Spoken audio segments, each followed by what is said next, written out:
Sir director గారు, sir sir సినిమాలో ఉన్న కాన్ఫ్లిక్ట్ని కానీ పెయిన్ని కానీ ప్రేక్షకుడు ఫీల్ అయినప్పుడే దాంతో కనెక్ట్ అవుతాడు. అవును సార్. అని నమ్ముతారా మీరు? అవును సార్.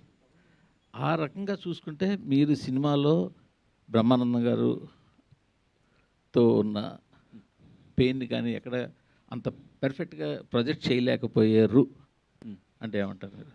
అంటే దాన్ని కామెడీ యాంగిల్ వైపు జరిపేశారు కొంచెం.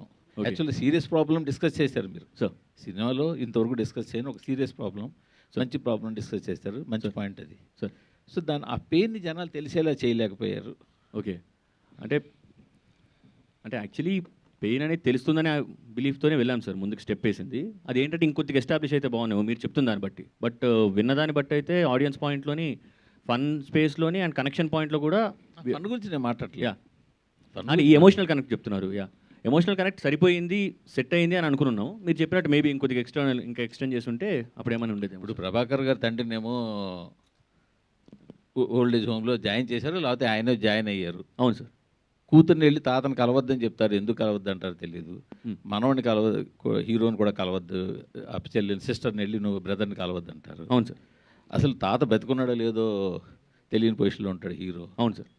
సో దీని వెనకాల ఒక చిన్న పెయిన్ అతనికి ఆ క్యారెక్టర్లో కొంత ఉండి ఉండాల్సింది. అవును సార్. అలాగే 80 ఎకరాల ఆసామి, సర్పంచ్, ఇంట్లో గలగల మాట్లాడే కొడుకు, ఇంతమంది ఉన్న ఆవిడ ఎందుకు లోన్లీనెస్ ఫీల్ అయ్యింది అన్నది ప్రొజెక్ట్ చేయాల్సి ఉంటే అప్పుడు ఈ ఇద్దరు పెయిన్ మనకు తెలిస్తే మనం కనెక్ట్ అయ్యడానికి ఛాన్స్ ఎక్కువ ఉండేది.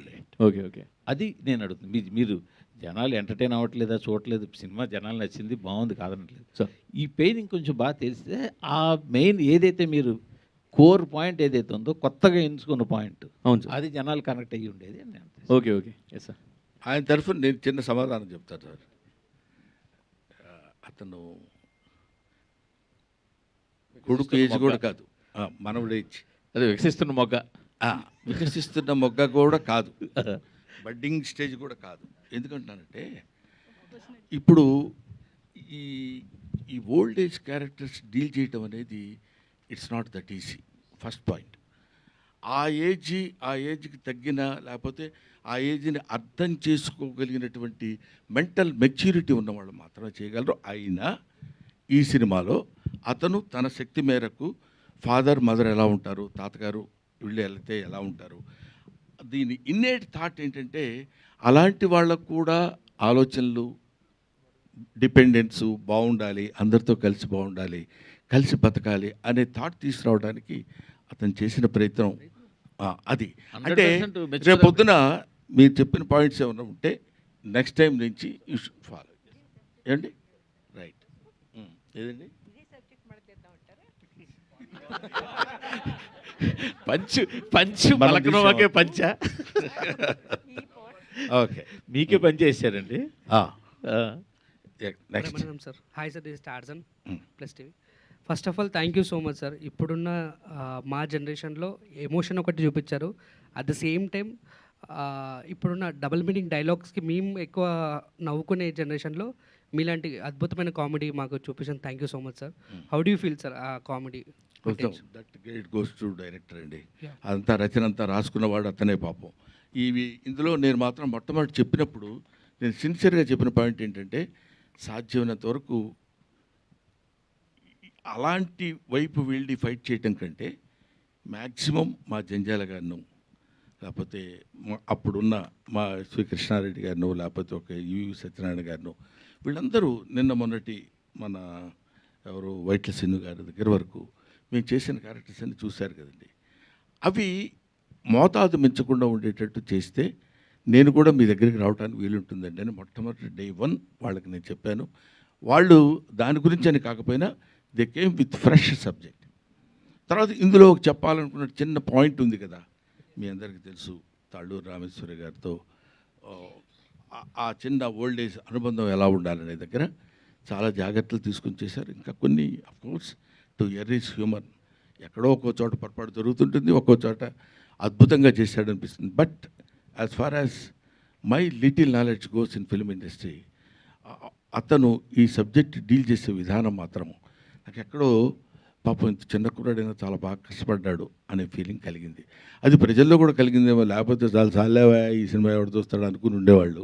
ఇప్పటి వరకు చూడగలుగుతున్నారంటే I should thank to the, అందులో ఉన్న with all these follies I like the అంటాడు. నీలో ఉన్న తప్పులన్నిటితో కలిపి నిన్ను నేను ప్రేమిస్తున్నాను అని చెప్పినట్టు. Thank you. రాహుల్ రామేశ్వరి గారు, madam.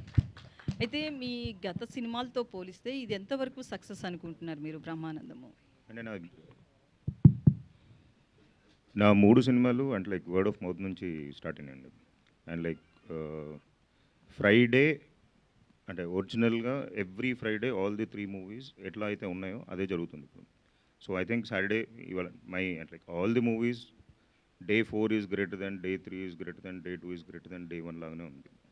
So as for as ఇప్పటివరకు ఉన్న దాంట్లో మాత్రం ఉన్న చిన్న ఏవైతే ప్రోగ్రామింగ్లో వేసుకున్న మన షోస్ ఉన్నాయో ఈవినింగ్స్ అండ్ నైట్స్ అయితే they are very doing very well. Openings యూజువల్గా కూడా ఫ్రమ్ ది బ్యానర్ 20-30% అలా ఓపెన్ అవుతుంది. నిన్న అట్లీస్ట్ కొంచెం ఒక 40% వరకు స్టార్ట్ అయింది. So today is the testing time and I think they are beautifully evening shows and night shows fulls అవుతున్నాయి. So I'm very happy. చాలు, ఇంకా ఇక్కడ నుంచి మూవీ స్టార్ట్ అవుతుందని అనుకుంటున్నాను. అండ్ మీ సపోర్ట్ కూడా కావాలి, మంచి సినిమా కాబట్టి. సార్, ఈ మధ్యన ఒక ఇంటర్వ్యూలో చెప్పిన ఒక డైలాగ్ బాగా వైరల్ అవుతుంది. వెనక మాట్లాడుకునే వాళ్ళ గురించి ఏం చెప్తారంటే ఒక డైలాగ్ చెప్పారు. అవును. అండ్ అంటే మీరు ఆ ఇంటర్వ్యూ కోసం అలా చెప్పారా, లేదంటే రియల్ లైఫ్లో నుండి కూడా మీ వెనక మాట్లాడుకునే వాళ్ళు అలా ఉన్నారా? రియల్ లైఫ్ ఎవరి వెనకాలైనా అద్దెతున్న వాడిని మనం తలెత్తి చూడటం సహజం.